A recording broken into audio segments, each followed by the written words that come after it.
बीवी हो तो ऐसी, 2 माह से कोई मेरे दरवाजे पर रोजाना कचरा फेंक कर चला जाता, बड़ी कोशिश के बावजूद वो पकड़ में नहीं आया। अहलिया ने कहा कि यकीनन ये मोहल्ले का कोई ऐसा बंदा है जो फजर की नमाज बाकायदगी से पढ़ता होगा और मस्जिद जाते हुए ये कारनामा सरंजाम देता जाता होगा। रोजाना 10 बजे उठकर फजर कज़ा पढ़ा करता था। 20 दिन कबल मैंने अहलिया से फजर में उठाने का कहा तो अहलिया हैरान कि ये आज सूरज मशरिक के बजाय मगरिब से कैसे निकल रहा है। खैर, इन्होंने मुझे अगले रोज फजर के वक्त उठा दिया। मैं उठते ही खिड़की से नीचे झांक कर देखा तो दरवाजे पर कचरा मौजूद नहीं था। फटाफट वजू किया, खिड़की के पास ही मसला बिछाया और 2 रिकत सुन्नत खटाखट पढ़कर फिर से झांक कर देखा तो कचरा दरवाजे पर पड़ा मेरा मुंह चढ़ा रहा था। खैर, फिर 2 रिकत फर्ज पढ़कर दोबारा सौगी। अगले दिन सुन्नत के बजाय फर्ज पढ़ते कचरा फेंक दिया गया। 4 दिन इसी तरह गुजर गए,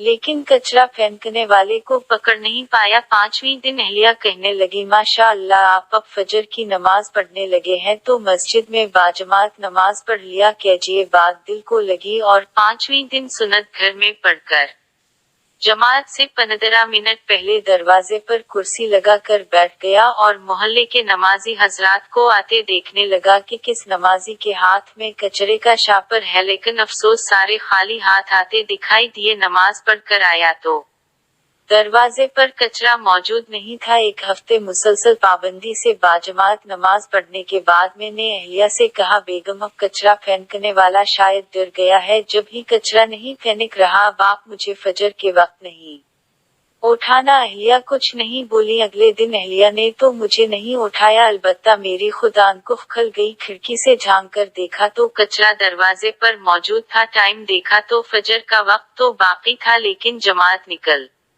चुकी थी। अब अगले दिन फिर वही मामूल था। 2 हफ्ते मुसलसल फजर की नमाज बाजमात पढ़ता रहा और दरवाजा साफ सुथरा मिलता रहा। 2 हफ्ते बाद अब मेरी जमात से फजर की नमाज पढ़ने की आदत हो चुकी थी और अल्हम्दुलिल्लाह में जमात फजर की नमाज पढ़ना शुरू हो गया। फिर कुछ दिन बाद रात के खाने में उस कचरा फेंकने वाले का जिक्र आ गया। मैं उसे बुरा भला कहने लगा। बेटा बोला, अब्बू, आप उसे बुरा तो ना कहीं, बल्कि वो तो आपका मोहसिन है, जिसकी वजह से आप फजर की नमाज बाजमात पाबंदी से पढ़ने लगे हैं। बेटे की बात सुनकर मेरे दिमाग को झटका सा लगा और सबको गौर से देखने लगा। मुझे यूं अपनी तरफ देखते हुए सारे हंसने लगे। बेटा कहने लगा, अब्बू, आपकी वो मोहसिन और कोई नहीं बल्कि अम्मी है, आप अम्मी का शुक्रिया अदा कीजिए। मैंने अहलिया को देखा तो कहने लगी, जब घी सीधी उंगली से ना निकले तो टेढ़ी उंगली से निकालना पड़ता है। ये सबक है सब बीवियों के लिए कि वो चाहे तो अपनी